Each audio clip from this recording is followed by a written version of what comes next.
राधे दोस्तों, आप सभी को पता होगा हर साल जिस रथ यात्रा का सभी लोगों को ना सिर्फ उड़ीसा बल्कि पूरे देशवासी के लोगों को बेसब्री से इंतज़ार रहता है जगन्नाथ रथ यात्रा का। वह साल 2026 में 16 जुलाई 2026 से शुरू होने जा रही है।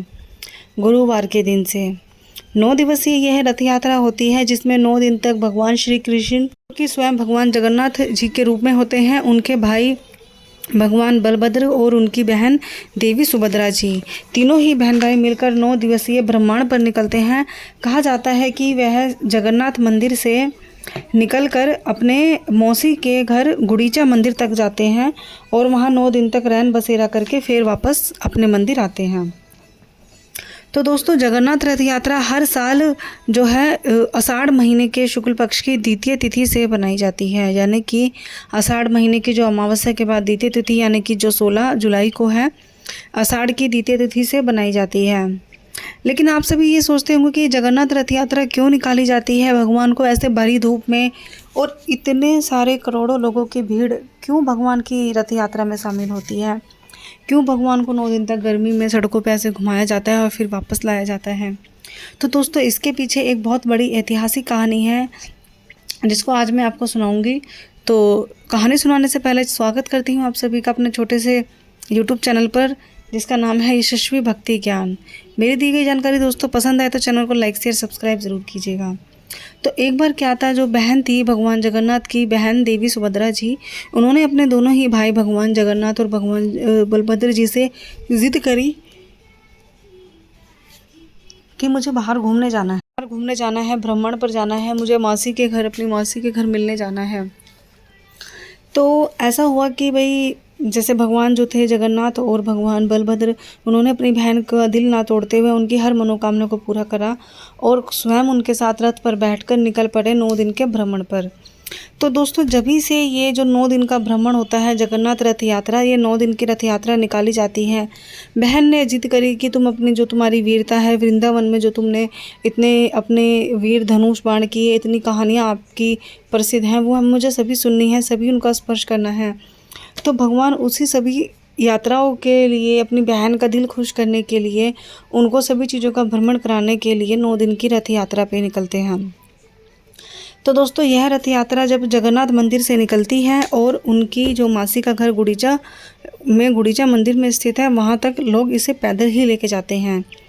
ऐसा कहा जाता है कि जो भी इस 9 दिवसीय जगन्नाथ रथ यात्रा में शामिल हो जाता है या फिर भगवान का जो रथ होता है, उस रथ की रस्सी को भी हाथ लगा लेता है, तो वह मनुष्य जिंदगी के जीवन और मरण चक्र से मुक्त हो जाता है और मोक्ष की प्राप्ति करके सीधा वैकुंठ धाम को जाता है। उसको भगवान श्री हरि विष्णु के चरणों में वास मिलता है।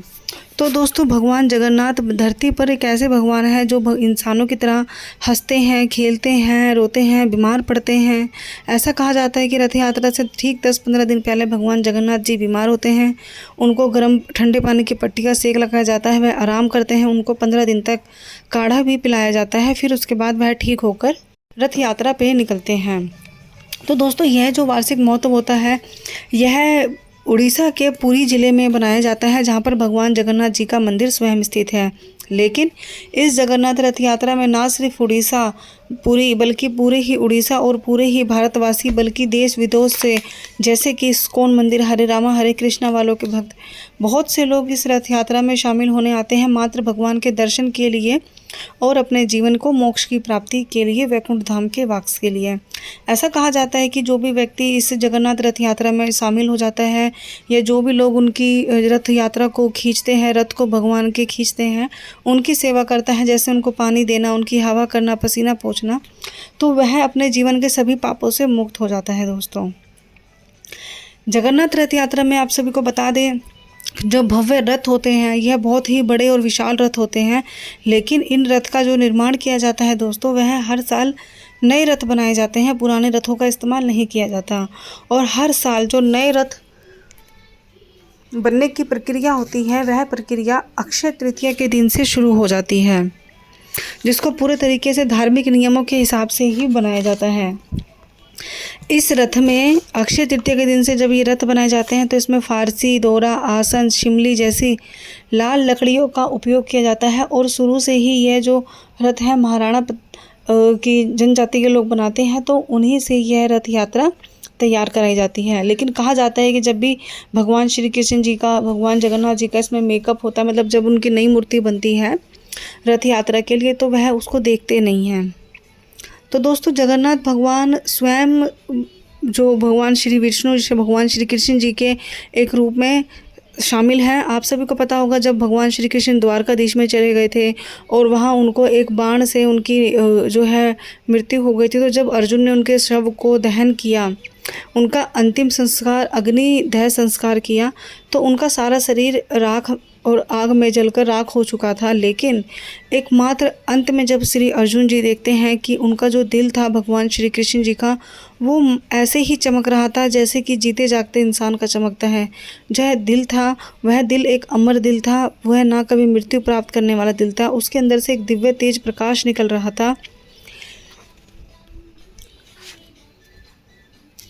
जिसे कि जो भगवान अर्जुन थे, उन्होंने एक साथ उसको किसी को बताकर ना, चुपचाप ही एक लकड़ी के अंदर, जो कि दारू नाम की लकड़ी थी, लाल लकड़ी, लाल चंदन की लकड़ी होती है ये, दारू नाम की लकड़ी के अंदर रख कर नदियों में बहा दिया कि यह अमर है, यह बहता बहता अपने ही स्थान पर पहुंच जाएगा। तो वो लकड़ी कई दिनों तक ऐसे ही नदियों में बहती रही, इधर उधर डोलती रही, बहती रही। बहते बहते वह जगन्नाथपुरी के एक समुद्री तट पर पहुंची। वहाँ आदिवासी कबीले के राजा को वह लकड़ी मिली, तो उन्होंने जब दिव्य दिल देखा तो उन्होंने अपने ही नगर के राजा को, विश्वामित्र को बताया और उन्हें सारी घटना सुनाई। विश्वामित्र जो थे भगवान श्री विष्णु जी के बहुत बड़े भक्त थे। उसी दिन रात को उनके सपने में भगवान जी ने दर्शन दिए और उन्हें कहा कि जो तुम्हें लकड़ी मिली, जो दिल मिला है, वह मेरा ही दिल है, लेकिन तुम आज से उस मेरे श्री कृष्ण या विष्णु के रूप में हमारी पूजा नहीं करोगे, तुम्हें एक नया रूप अवतारित करना होगा हमारा, जिसको कि जगन्नाथ के नाम से जाना जाएगा। तो जब राजा सुबह उठा तो राजा ने वह लकड़ी मंगाई और अपने जो पुरी जिले के कई महान लकड़हारा, बड़े बड़े अनुभवी ज्ञानियों को बुलाया, लेकिन कोई भी वह मूर्ति ना बना सका। तो जो राजा था विश्वामित्र, उन्होंने अगले दिन उनके सपने में भगवान श्री कृष्ण आए और उन्होंने कहा कि हम देवी देवताओं के निर्माण का, आकार का काम सब विश्वकर्मा जी के हाथों में होता है, तो तुम उनकी आराधना करो, वह तुम्हारी अवश्य ही मदद करेंगे। जब राजा जी ने रात को सपने में विश्वकर्मा जी की आराधना करी, तो विश्वकर्मा जी अगले दिन एक बूढ़े बाबा का रूप धारण करके उनके सामने आए और कहा, तुम किसी लकड़हारे को ढूंढ रहे हो, तुम्हें कुछ मूर्तियाँ बनवानी हैं? तो राजा ने बिल्कुल हंसे से हाँ भर दिया, जी हाँ बिल्कुल।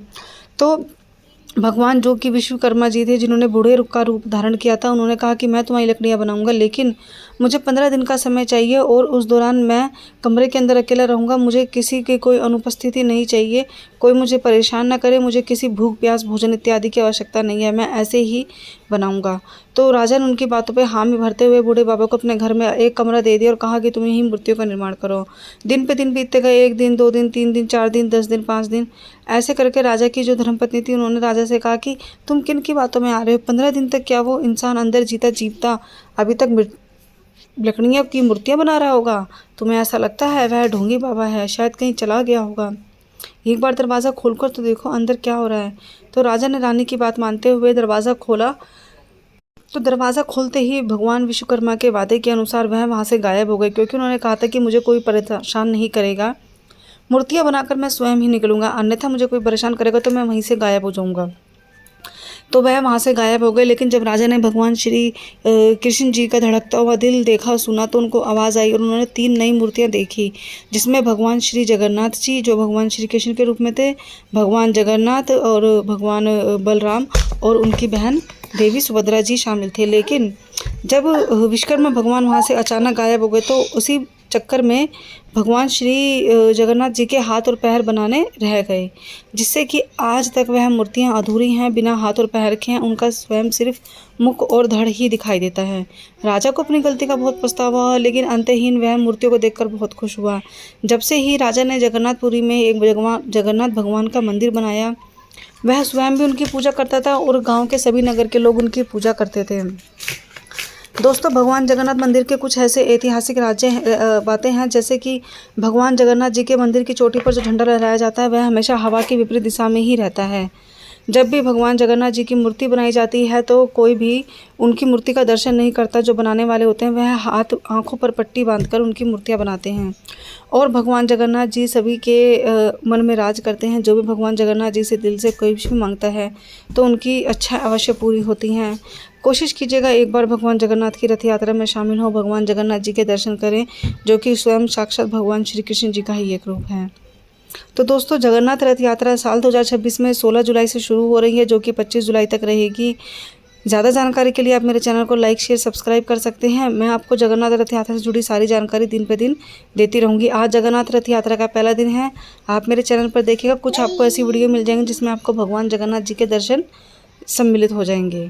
तो दोस्तों मिलते हैं अपनी अगली वीडियो में। तब तक के लिए राधे राधे। वीडियो अगर पसंद आई हो या हेल्पफुल लगी हो तो चैनल को लाइक शेयर और सब्सक्राइब करना बिल्कुल ना भूलिएगा, और प्रेम से बोलिएगा जय जगन्नाथ भगवान।